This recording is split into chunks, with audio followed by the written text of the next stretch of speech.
What's up everybody, welcome back. So in today's video we're going to make a few improvements and changes to our game modes, levels and lobby.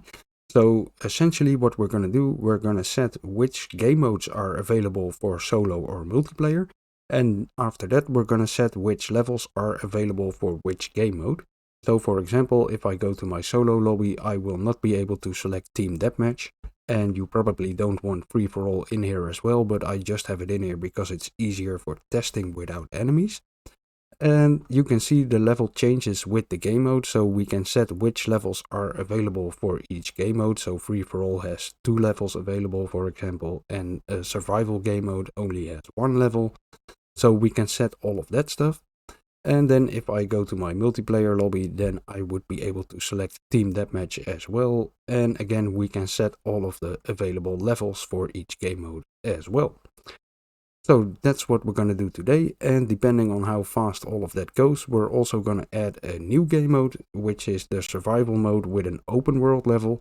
And we are mainly going to be using that for our inventory system, so we can have a decent level to test everything.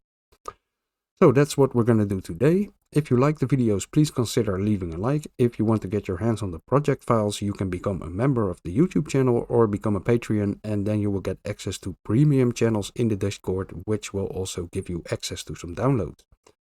So with all of that stuff out of the way, let's dive into today's video.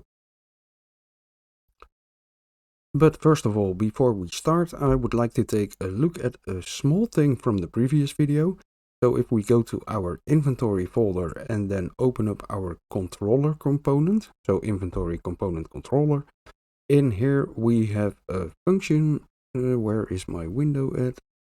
Over here. So in here we have a function called leave inventory menu, or actually it's an event. And we removed a branch over here and we did not connect the isValid pin. So probably this won't cause any problems because this should not fire, but maybe we're going to change stuff later. So let's just make sure things are hooked up and everything is working. So inside of the leave inventory menu event, go to the isValid node and make sure your isNotValid pin is also connected to the server close container node. So compile and save, and that should fix any issues that might occur in the future. And now we can start setting up our game modes. So first we're going to set up the game modes for solo or multiplayer. And so let's go to our framework folder.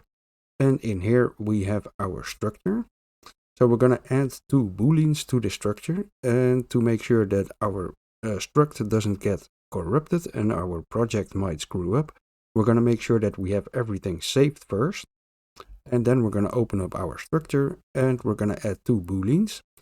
So the first one is called isSoloMode. So that's a boolean. And then the second one is multiplayer mode. So isMPMode.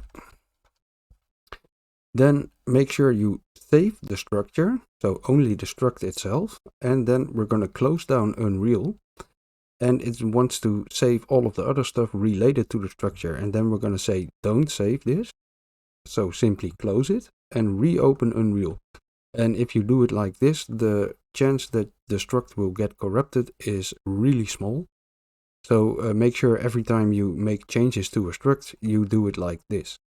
So save everything first, make changes, then only save the structure and close down Unreal. And then you should be good to go. So it's reopening on my other monitor. There we go. So we have the project back up. With the new booleans in place, we want to open our data table and actually set them. So let's make sure that we have everything in place here. We're gonna add our Endless Wave game mode in here as well. So the Endless Wave game mode was the first game mode we added, and we hard-coded everything in the menu widgets. And to make sure that everything lines up, we're simply going to add our Endless Wave in here as well. So that's just a bit neater.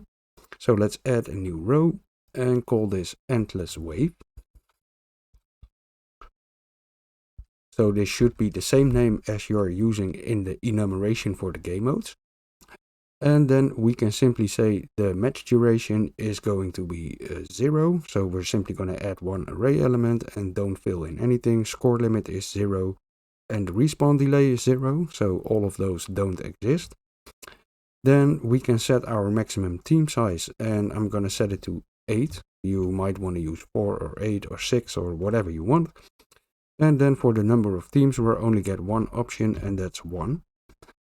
So then we can set our new booleans, and you can choose whatever you want. So I'm going to set the endless wave to be available for solo and multiplayer. And then we want to do the same thing for free-for-all and team deathmatch. So I'm going to set free-for-all available as solo mode as well, just because it's an easy mode to test everything without having enemies running at me and things like that. And then for the team deathmatch, I'm only going to make it available for multiplayer.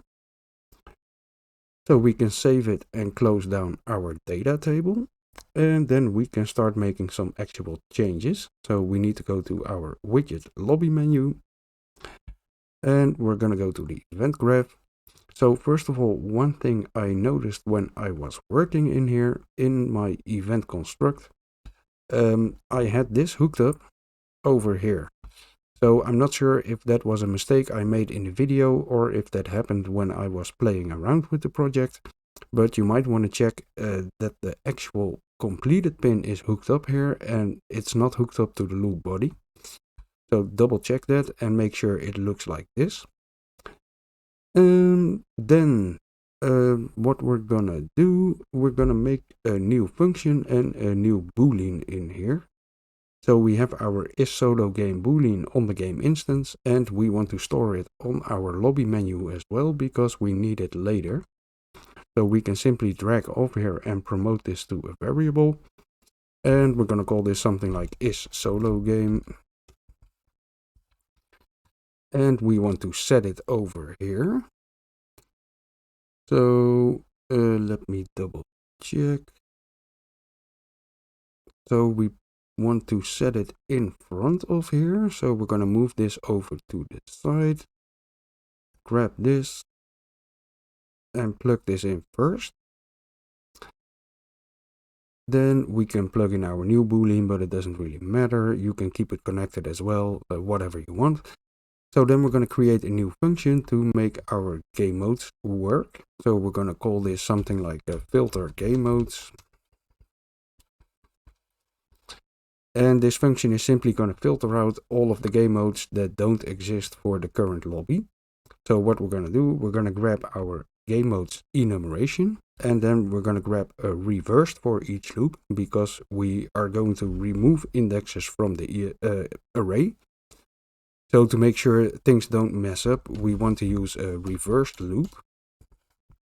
So reverse for each loop, plug it in over here. And then we want to get our data table to check which game modes are available for, if this game mode is available for solo or multiplayer. So what we're going to do, we're going to drag off and get a table row. And to plug in the correct game mode, we need to drag off the array element, and first we need to make it a string. So toString, enumeration toString, and after that we can turn it into a name. So you need to make sure you convert it to a string first, otherwise it doesn't work. You can plug it in like this, but this will return the wrong value and it won't be able to find the correct row name. So convert it to a string and then to a name and plug it into your data table. So we want to use our GameModeOptions data table, and then we can break the structure. There we go. And over here we have our new booleans.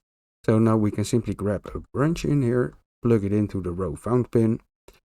And then we're going to check if this is a solo lobby or not. So we're going to grab our new boolean and then grab an end node. So drag off the isSolo mode from the structure. And we're going to compare this, so is equal to. So if solo mode is false, plug it in over here. And then we're going to grab an OR node. And then again, we're going to grab our solo game boolean and add a not bool. And we're going to drag off the multiplayer mode and again compare it, so is equal to. Plug it in over here and keep this false, so keep it unchecked. Now over here we want to grab an end node as well. And then we can plug this one into the OR boolean. So if this is a solo game and it's not a solo mode, or if this is not a solo mode and is MP mode is false, then we're simply going to remove this game mode from the array over here. So then we're going to grab our game mode array and we're going to remove an index. Nope. There we go. So plug this one in the true pin and we can simply grab the index from the for each loop. So if this game mode is not available for any of the set booleans, then we're going to remove it from the array. So this function is already good to go. We can compile and save it and go back to our event graph. So after we have the isSoloGame boolean set, we're going to call our new filter game modes function. Plug it in over here. And then we can connect it back up to the branch that checks for the solo game. And then we need to go a little bit further into the function. So over here, let me double check. So we're going to add it over here right before we clear all the level name rows. So we might want to make a little bit of room. Just move this over so then we can squeeze this in here as well. So all the way at the end from the completed pin, we set our selected game mode. So first we want to grab this node and move it over here. Plug it in and then plug this one in over here. And make sure that over here it's gone. So then that should be good to go. So what we're essentially doing, we're checking if this is a solo lobby or a multiplayer lobby. Then we're filtering the game modes, so we only have the game modes left in our array that are actually available for the solo or multiplayer game. And then over here, we're simply selecting the first game mode that's left in the array, so we actually have something set. So you want to do this over here because later in the for each loop we're going to use it. So make sure you move it over here and don't keep it connected to the completed pin. And that should be good to go. There's one other small thing I want to take a look at. So if we go to our update player amounts function, let me switch my notes quickly. So if we go all the way to the beginning, we're going to add a branch in here. And again, we're going to check if this is a solo lobby or not. So grab a branch and before we do anything else, plug it in. Grab our isSoloGame boolean. And we're going to add a not bool. And simply plug this into the condition. So if this is true, then we can continue like we used to. So we're going to run the entire function. And if this is false, we only want to set the team buttons visibility. So set team buttons visibility and simply call that. So this will make sure that if we start a solo lobby, we get rid of all of the other nodes that say waiting for player. Because we're playing solo, so we're not waiting for other players. So that's what this boolean does. So we can compile and save it, and that should make our game modes multiplayer or solo game selectable. So let's run a little quick test in between. Let's run the game.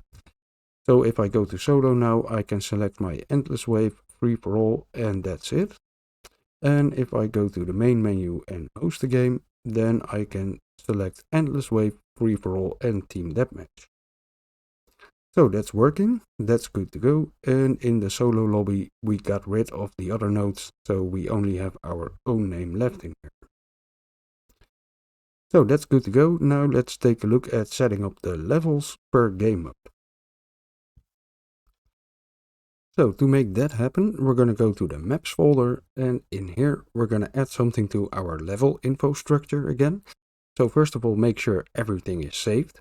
Then we're going to open up the structure and we're going to add a new variable. So these are going to be all the game modes that are available for this level. So simply call this something like game modes. And then we're going to select our game modes enumeration. and make sure we turn it into an array. So as you can see, I get a compile error over here. You want to get rid of it, and the easiest way to do it is just add another variable. You will see it's gone, and then you can simply delete the last variable you added, and it's still compiling correctly now. So that's just a little thing you might want to take a look at. If you add something to a structure, make sure you do not get any compile errors. So save the structure, and again we're going to close it down. We're going to close down Unreal, and we're not going to save all of the related stuff, so don't save. And reopen our project. So this will make sure the structure doesn't break. So I'm reopening it.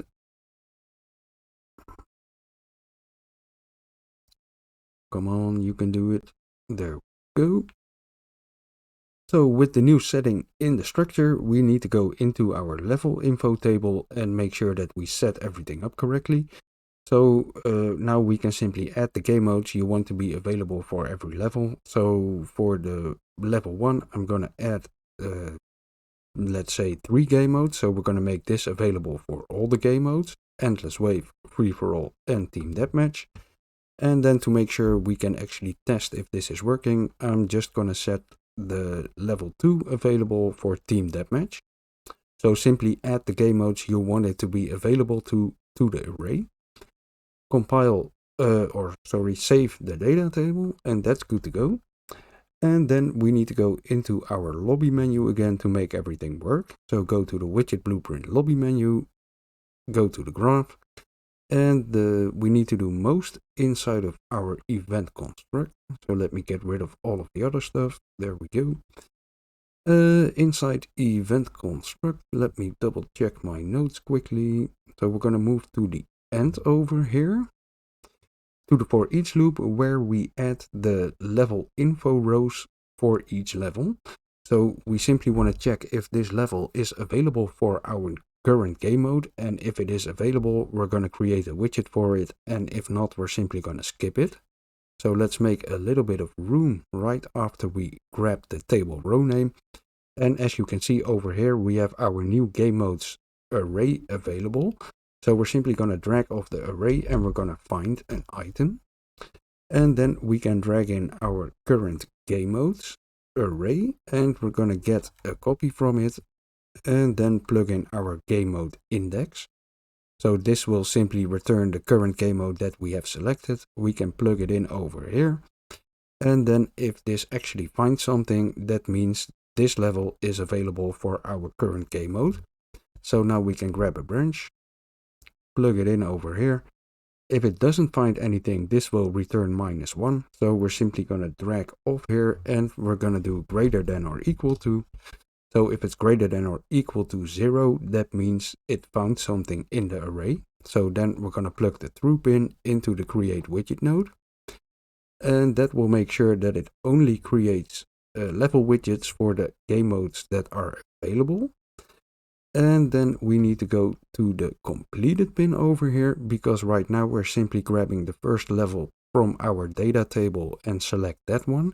So that doesn't work anymore. We need to disconnect this, and we're going to use our all level info rows array. So simply grab this array, paste it over here, and from this array we can get the first copy. So simply the first item in here. And from that we're going to get the row name. So the table row name, and if we plug that in over here, that will make everything work again. Now there is one small thing we need to do as well, and that's create another custom event. So if we select a different game mode, we need to rerun this because there might be other levels available. So we're going to right click, create a custom event, and call this something like update levels for new game mode. So update levels for new game mode. And you want to plug this into the clear array node for the all level info rows. So it starts with clearing the current array, and then it will build the new array. So this is the custom event we need, and we need to call this from our select game mode function. So open up your select game mode, And in here we can simply go all the way to the end right before the return node, and we want to call our new function, so update levels for new game mode. This should make it work. There is one small thing we need to do for our solo game, and that's make sure that we actually have a string to pass on the selected level. So currently we're only doing that for multiplayer, and we need to add it for our solo game as well. So let's compile and save the lobby menu, and we're gonna go to our framework folder and open our GameInstance. So inside of the GameInstance we have our start solo game event over here, and we want to make sure that we grab the level name and actually plug it into the event, but we want it to be a string variable. So simply add a new input, and I'm gonna call this the level string, and make sure that it's a string, and then drag off here and plug it into the open level name. So now we can pass on the name for the solo games as well. Make sure this looks a little bit cleaner. There we go. Compile and save. And then if we go back to the lobby menu, we want to go to our start solo game event. So that's the on clicked for the start game button. Let me see. So that's main menu. Over here, on clicked button start game. And over here we have the start solo game we're calling in the GameInstance. So in here we need to plug in our level string, and we simply have that in our variables. So grab the selected level string and plug it in over here, and that should make everything work. So right now if we compile and save, we should be able to have a quick little test. And so if we go to solo game, endless wave, this has the tundra level available, and then in free for all we also have the tundra level. I'm not even sure if that's correct anymore, to be honest. And we're gonna go to the host game, and in here, so Team Deathmatch has 2 levels available, and then for endless wave we only have tundra, and for free for all we also only have tundra. So let me double check if that's even correct. I don't even know anymore. So Tundra is available for Endless Wave, Free for All and Team Deathmatch, so that makes sense. And then Team Deathmatch only has the level 2, so that means Team Deathmatch has both levels and the other game modes has 1 level, so it's actually working the way it should. So that's good to go as well. So we're only about 20 minutes into the video, so let's just add our new game mode as well. And for that I'm going to use the open level or the open world template. So I'm going to create a new level and select the open world in here and create it. So first of all we need to save this level, so save current level as, and I'm just going to call this my MP map 03. There we go. Name it whatever you want. I'm not sure why I'm calling it 3 and not 2, but it's just something I did in my example project as well, so to make things match up. So that's good to go. Then inside of the level we need to add player starts. So let's do that first. Let's grab a viewport in here and move it to the correct window. So there we go. I'm only going to use this level for the new survival game mode, so we only need to add player starts for survival. If you want to use it for free for all or team deathmatch and things like that, make sure you add the correct player starts with the correct player start tags as well. So for now we can simply grab a player start, drag it in here, and then the first one we want to set up. So this is going to be survival_0. So this name needs to match the name of the game mode, and then simply add an underscore with the index for the player. So I made this a maximum of 8 players, so we need to add 8 player starts. So let's just duplicate these a few times, 3, 4, and then grab all 4 of them and duplicate them as well. So make sure you change all the indexes. So we have 0, 1, 2, 3, 4, 5, 6, 7. Oh, really? There we go, that's 3, this one is 2, and then over here we have 4, number 5, 6, and 7.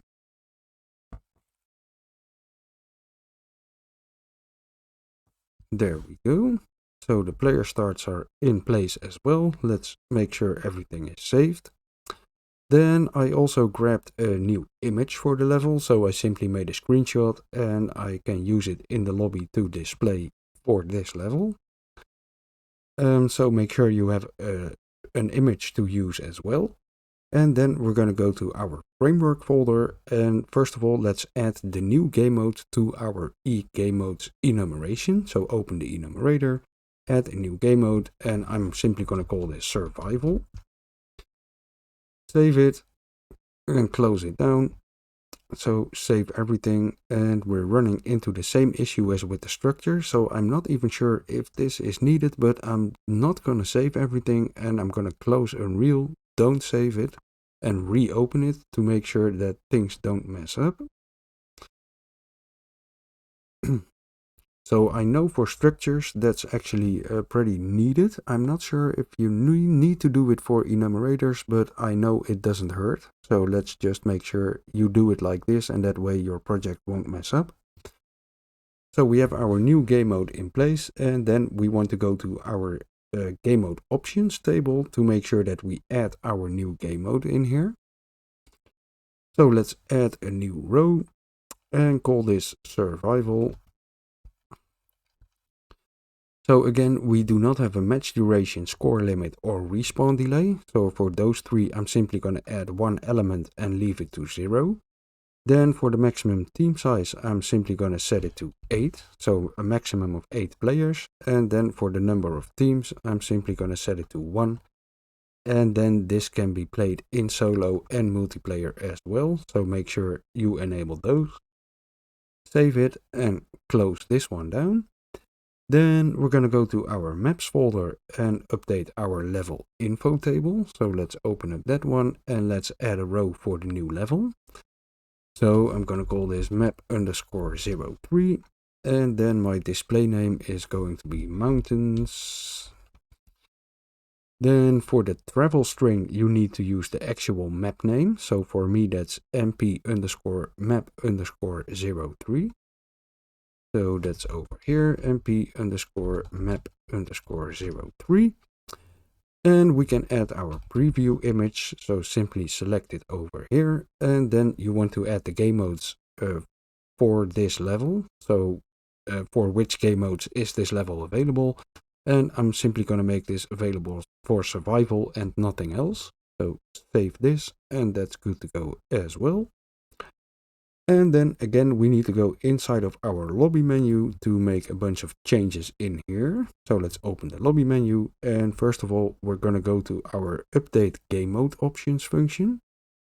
So update game mode options.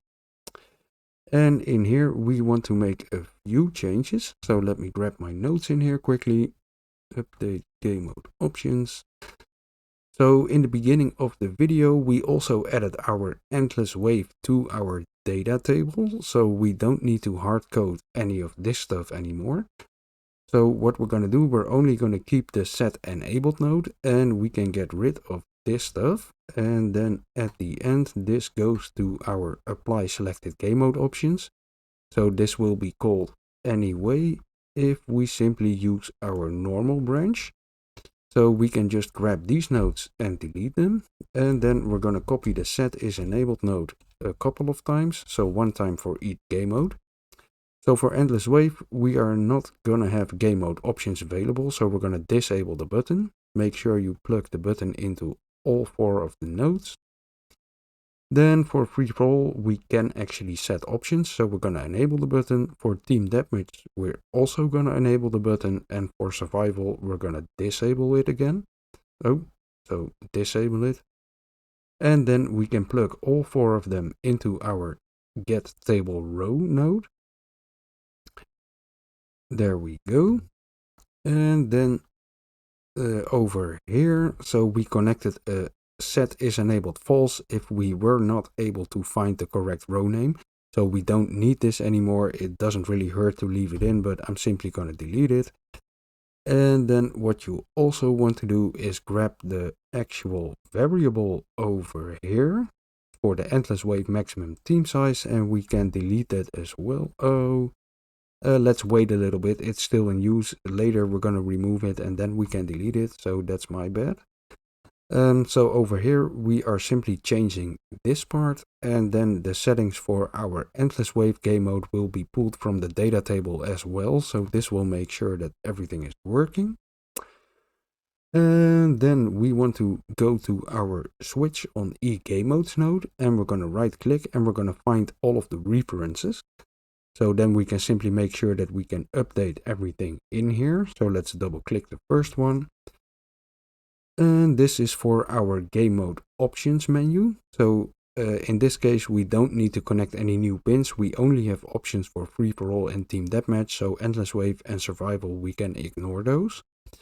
So let's move on to the next one. This is inside of our update game mode event. And over here, we actually need to connect it.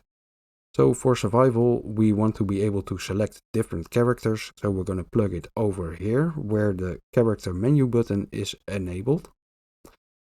Then move on to the next one. So this is the update game mode options. We just did this function, so this is updated. Then we have our apply selected game mode options. And in here, we want to make a couple of changes. So as I mentioned, we're not using these variables anymore because we're not hard coding this stuff anymore. So what we actually can do is simply disconnect this lower branch over here, then grab the execution pin and plug it in directly so we can bypass our switch on game modes, because all of the options are now actually set in our correct settings and we can just pull them from here. So over here, this part, we can get rid of it. And we can also get rid of the actual game mode and then maybe move this over so it looks a little bit cleaner again. So that's the apply selected game mode options. Then we have one in set team buttons visibility. And over here, you want to actually hook it up to the hidden node. So we're not playing team deathmatch, so we don't want team buttons, so we're gonna hide them. And the last one is inside of our update teams function. And in here, we're checking if we want to use the character override. So that's only needed for our team deathmatch, where we set the colors for the character related to the selected team. So for survival mode, simply plug it into the use override is false. And so compile and save, and that should take care of the lobby menu for the major part. Now we need to make a few changes inside of our game modes. So let's go to our framework folder, and first of all we're going to go to the MenuGameMode. So in here we have an event called set selected game mode over here, and in there we have a switch on game modes enum node. So we want to make sure that we hook up our new survival pin as well, and we simply want to hook it up to the same pin where we have our free-for-all. So grab it in and plug it into the branch over here, and that should make everything work inside of the menu game mode. So we can close that one down, and we're going to open our shooter game mode. And in here we need to change a few more things. So let's start with the set game options. Over here at the beginning we have a switch on string, and we want to add our new survival game mode in here. So select the node, simply add a new array element and type survival. Then we need to select the correct enumerator. So we're going to copy a setter and plug this in over here. And if this is survival, we're going to set it to our survival game mode. And that's really the only thing we need to do right now, because we're not having match duration or score limit or respawn delay, at least not right now. So maybe we'll add it later, but for now we simply can hook it up over here, and that means we are continuing to the end of the function where we set the option strings for connected players and solo game and things like that. So really all we need to do in here, switch on string, add the survival, and then make sure you set the correct enumerator. Compile and save, and then we can go into the event graph, and over here, let me switch my notes quickly. So over here we have a few of the switch on game mode nodes as well, and most of them are inside of our event handle starting new player. So if we move to the end over here, first of all at the top we have our solo branch.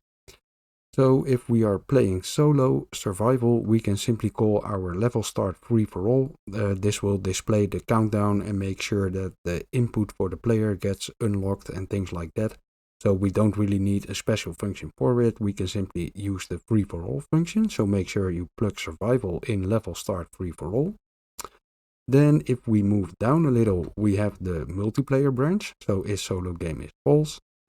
And then first of all, after we count the player spawned, we have our first switch on enum, switch on game mode's enum. So we're going to grab this survival pin and simply plug it in over here.